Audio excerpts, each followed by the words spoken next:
So we've been talking about how organizing people into groups has this transforming impact because it helps them to see themselves, it helps people to see themselves as being part of a community of support, of love, of growth, of transformation.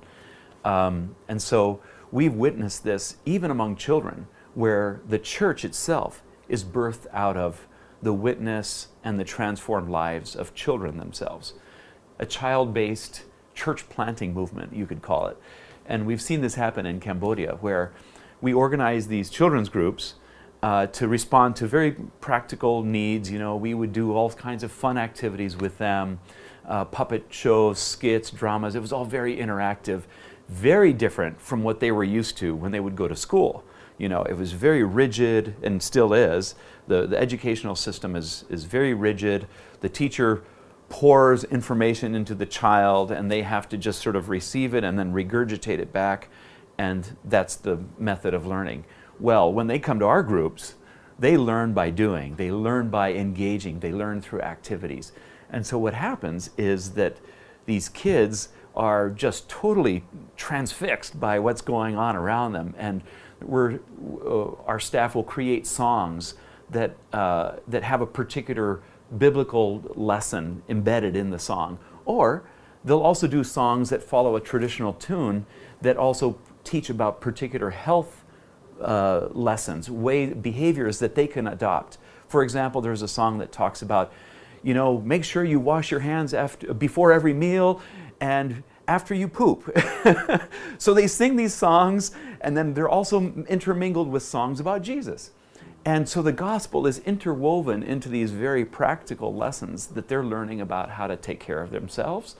And so over time, over a few years, as these groups would sort of grow and multiply, and you know, you might have 100 to 200 kids in any one group, and now these groups are spread across over 600 villages in Cambodia, and these kids are learning basic life skills, but at the same time they're learning about Jesus.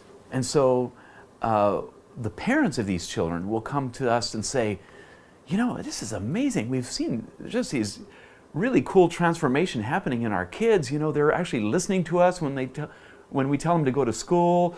They're not getting sick as often as they were before. You know, what is it that you're doing? And so we explain to them, and they say, oh, and by the way, who's this Jesus they keep singing about, you know? And so the parents are being introduced to Christ by their own children just by the natural witness of them singing these songs and absorbing these spiritual truths into their own lives. And so that creates an open door then, because the parents are seeing real practical transformation happening before their eyes among their children. They come to us saying, tell us more. We want to know more about this Jesus. And so that creates avenues then for presenting the gospel. And out of that then has sprung a whole cell church, home church network across Cambodia, to the point where now over the last 10 years, we've now been able to birth and multiply over 1,000 cell churches across Cambodia, all because parents saw their own children's lives being transformed. So it's an amazing way in which very practical, human, loving care for kids and engaging kids in a practical way has resulted in the birth of a whole movement of cell churches planted all across Cambodia. It's a powerful thing that God has done.